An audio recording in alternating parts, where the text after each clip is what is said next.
నమస్తే, welcome to editor analysis. Pak స్వాతంత్ర వేడుకలకు బలూచ్ ప్రజలు దూరం. ఆగస్టు 14ను బ్లాక్ డేగా ప్రకటించిన బలూచ్ ఆర్మీ. బలూచిస్తాన్లో పాక్ జెండాలకు వ్యతిరేక నిరసనలు. పాక్ సైన్యంపై బిఎల్ఏ దాడుల కలకలం. ఘటనలను పాక్ ప్రభుత్వం దాచిపెడుతుందని ఆరోపణలు. పాకిస్తాన్ స్వాతంత్ర దినోత్సవ వేడుకలు జరుగుతున్న వేళ బలూచిస్తాన్లో సీన్ మొత్తం రివర్స్ అయిందా? ఆగస్టు 14న పాక్ జెండాలు ఎగరవేయాలని సైన్యం ప్రయత్నిస్తే బలూచ్ ప్రజలు మాత్రం ఎందుకు వేడుకలకు దూరంగా ఉన్నారు?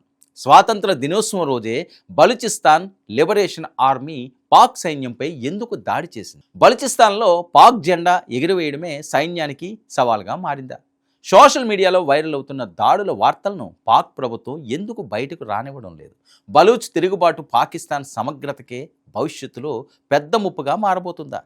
పాకిస్తాన్ 79వ స్వాతంత్ర దినోత్సవాన్ని ఘనంగా జరుపుకుంటున్న వేళ ఆ దేశానికి అత్యంత కీలకమైన బలూచిస్తాన్లో మాత్రం పరిస్థితి పూర్తి భిన్నంగా కనిపించింది.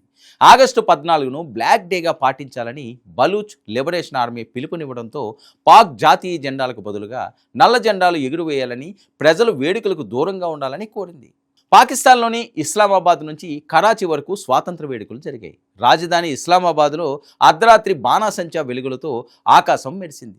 దేశవ్యాప్తంగా పచ్చ, తెలుపు రంగుల జెండాలతో ప్రజలు సంబరాలు చేసుకున్నారు. అయితే పాకిస్తాన్ మ్యాప్లో విస్తీర్ణ పరంగా అతిపెద్ద ప్రావిన్స్ అయిన బలూచిస్తాన్లో మాత్రం స్వాతంత్ర దినోత్సవ వాతావరణం కనిపించలేదు. ఎందుకంటే బలూచ్ వేర్పాటువాద సంస్థ బలూచ్ లిబరేషన్ ఆర్మీ ఆగస్టు 14ను బ్లాక్ డేగా పాటించాలని పిలుపునిచ్చింది. పాకిస్తాన్ స్వాతంత్రాన్ని సెలబ్రేట్ చేసుకోవద్దని, నల్ల బ్యాడ్జీలు ధరించాలని, నల్ల జెండాలు ఎగురవేయాలని ప్రజలను కోరింది. పాకిస్తాన్ ప్రభుత్వంపై సైన్యం తమ వ్యతిరేకతను నిరసనల రూపంలో వ్యక్తం చేయాలని పిలుపునిచ్చింది. ఇండియా కంటే ఒక రోజు ముందే, అంటే ప్రతి ఏటా ఆగస్టు 14న స్వాతంత్ర దినోత్సవాన్ని జరుపుకుంటుంది పాకిస్తాన్. అయితే ఈ ఏడాది జరిగిన ఇండిపెండెన్స్ డే వేడుకలు పాకిస్తాన్కు ఊహించని షాక్ ఇచ్చాయి. ఇప్పటికే ఆగస్టు 11న స్వాతంత్రం ప్రకటించుకున్న బలూచిస్తాన్లో పాక్ సైన్యానికి చేదు అనుభవం ఎదురైంది. పాకిస్తాన్ స్వాతంత్ర దినోత్సవ వేడుకలకు బలూచ్ ప్రజలు దూరంగా ఉన్నారు. అయితే పాకిస్తాన్ ఆర్మీ మాత్రం బలూచ్లో కూడా ఇండిపెండెన్స్ వేడుకలు నిర్వహించాలని విశ్వ ప్రయత్నాలు చేసింది. అనేక చోట్ల పాకిస్తాన్ జెండా ఎగురవేసేందుకు ప్రయత్నించారు. అయితే ఈ సమయంలోనే ఒక్కసారిగా బలూచిస్తాన్ లిబరేషన్ ఆర్మీ రెచ్చిపోయింది. పాకిస్తాన్ సైన్యంపై దాడికి దిగింది. ఈ దాడిలో చాలామంది పాక్ సైనికులు తీవ్రంగా గాయపడినట్లు తెలుస్తుంది. అంతేకాదు కొందరు పాక్ సైనికులు మృతి చెందినట్లు కూడా వార్తలు వస్తున్నాయి. అయితే ఈ వార్త బయట ప్రపంచానికి తెలియకుండా పాక్ సర్కార్ జాగ్రత్త పడుతుంది.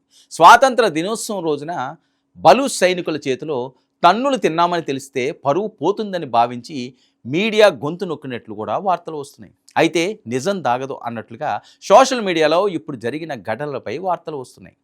అసలు పాకిస్తాన్ స్వాతంత్ర దినోత్సవం రోజున బలూచిస్తాన్లో ఏం జరిగింది?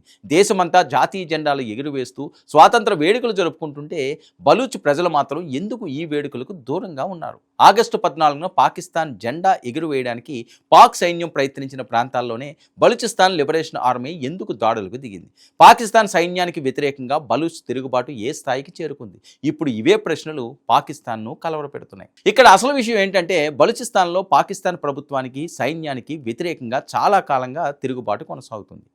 బలూచిస్తాన్ వేర్పాటువాద సంస్థలు తమ ప్రాంతానికి ప్రత్యేక హక్కులు, స్వయం ప్రతిపత్తి, చివరకు స్వాతంత్రం కావాలని డిమాండ్ చేస్తున్నాయి. మరి ఈ ఉద్యమంలో అత్యంత కీలకంగా మారిన సంస్థ బలూచిస్తాన్ లిబరేషన్ ఆర్మీ. పాకిస్తాన్ సైన్యం, భద్రతా బలగాలు, ప్రభుత్వ సంస్థలు, చైనా ప్రయోజనాలకు సంబంధించిన ప్రాజెక్టులు లక్ష్యంగా ఈ సంస్థ గత కొంతకాలంగా దాడులు చేస్తుంది.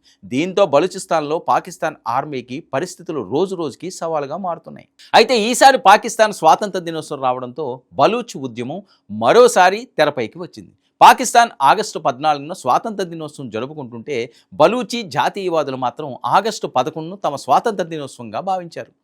పాకిస్తాన్ ఏర్పాటు తర్వాత బలూచిస్తాన్ విలీనంపై మొదటి నుంచి వివాదం ఉందని బలూచ్ వర్గాలు చెబుతున్నాయి. అందుకే ఆగస్టు 11 నుంచే బలూచ్ ప్రాంతాల్లో పాకిస్తాన్ వ్యతిరేక కార్యక్రమాలు మొదలయ్యాయి. స్వాతంత్ర దినోత్సవం అంటే పాకిస్తాన్కు జాతీయ గర్వానికి సంబంధించిన రోజు. దేశవ్యాప్తంగా సైన్యం తన బలాన్ని ప్రదర్శించే రోజు. కానీ అదే రోజున దేశంలోని ఒక ప్రాంతంలో సైన్యంపై దాడులు జరిగితే అది అంతర్జాతీయంగా పాకిస్తాన్కు ఇబ్బందికరమైన పరిణామంగా మారుతుంది. అందుకే బలూచిస్తాన్లో జరిగిన పరిణామాలు పెద్దగా బయటికి రాకుండా పాకిస్తాన్ ప్రభుత్వం ప్రయత్నిస్తుందని ఆరోపణలు వినిపిస్తున్నాయి. కానీ సోషల్ మీడియా కాలంలో సమాచారాన్ని పూర్తిగా దాచడం అంత సులభం కాదు. బలూచిస్తాన్లో జరిగినట్లు చెబుతున్న ఘటనలకు సంబంధించిన వీడియోలు, పోస్టులు, స్థానికుల సమాచారం సోషల్ మీడియాలో వైరల్ అవుతున్నాయి. దీంతో పాకిస్తాన్ ప్రభుత్వం చెప్పేది ఒకటైతే సోషల్ మీడియాలో కనిపిస్తుంది మరోలా ఉందన్న చర్చ మొదలైంది. అయితే బలూచిస్తాన్లో అసలు సమస్య మాత్రం కొత్తది కాదు. పాకిస్తాన్కు ఈ ప్రాంతం వ్యూహాత్మకంగా అత్యంత కీలకం. విస్తీర్ణం పరంగా పాకిస్తాన్లోనే అతిపెద్ద ప్రావిన్స్ బలూచిస్తాన్. సహజ వనరులు, ఖనిజ సంపత్తో పాటు అరేబియా సముద్ర తీరంలో ఉన్న గ్వాదర్ పోర్టు కూడా ఇక్కడే ఉంది. ముఖ్యంగా చైనా పాకిస్తాన్ ఎకనామిక్ కారిడార్కు బలూచిస్తాన్ కీలక ప్రాంతం. అందుకే బలూచ్ తిరుగుబాటు పాకిస్తాన్కు మాత్రమే కాకుండా చైనాకు కూడా నేడు ఆందోళన కలిగిస్తుంది. ఇప్పటికే చైనా ప్రాజెక్టులు లక్ష్యంగా చేసుకుని బలూచ్ తిరుగుబాటుదారులు దాడులు చేసిన ఘటనలు ఉన్నాయి. చైనా పౌరులు, ఇంజనీర్లు, గ్వాదర్కు సంబంధించిన ప్రాజెక్టులు కూడా గతంలో దాడులకు గురయ్యాయి. దీంతో బలూచిస్తాన్లో భద్రతను కట్టుదిట్టం చేసేందుకు పాకిస్తాన్ సైన్యం భారీ స్థాయిలో మోహరించాల్సి వస్తుంది. ఒకవైపు సరిహద్దుల్లో భారత్, మరోవైపు పశ్చిమ సరిహద్దుల్లో ఉగ్రవాద సమస్య, ఇప్పుడు బలూచిస్తాన్లో తిరుగుబాటు. ఇలా పాకిస్తాన్ సైన్యంపై భద్రతాపరమైన ఒత్తిడి రోజురోజుకి పెరుగుతుంది. ఇక పాకిస్తాన్ స్వాతంత్ర దినోత్సవం రోజున బలూచ్ ప్రజలు వేడుకలకు దూరంగా ఉండడం వెనుక కూడా ఇదే అసంతృప్తి ఉంది. తమ ప్రాంతానికి సంబంధించిన వనరులపై తమకే హక్కు ఉండాలని, తమ ప్రాంతంపై పాకిస్తాన్ కేంద్ర ప్రభుత్వం సైన్యం ఆధిపత్యం తగ్గించాలని బలూచ్ జాతీయవాదులు చాలా కాలంగా డిమాండ్ చేస్తున్నారు. పాకిస్తాన్ ప్రభుత్వం మాత్రం ఈ ఉద్యమాన్ని ఉగ్రవాద సమస్యగా చూస్తుంది. బలూచ్ సంస్థలు మాత్రం తమ పోరాటాన్ని స్వాతంత్ర పోరాటంగా చెప్పుకొస్తున్నాయి. అయితే పాకిస్తాన్ ప్రభుత్వం మాత్రం బలూచిస్తాన్పై తమ నియంత్రణ కొనసాగుతుందని చెబుతుంది. సైన్యం కూడా తిరుగుబాటుదారులపై ఆపరేషన్లు నిర్వహిస్తుంది. బలూచ్ సంస్థలు మాత్రం తాము వెనక్కి తగ్గేది లేదని చెబుతున్నాయి. పాకిస్తాన్ సైన్యం ఎంత బలంగా ఉన్నా ఒక ప్రాంతంలోని ప్రజల్లో అసంతృప్తి ఎంత తీవ్రంగా పెరిగితే దాన్ని కేవలం సైనిక బలంతో అణచివేయగలదా?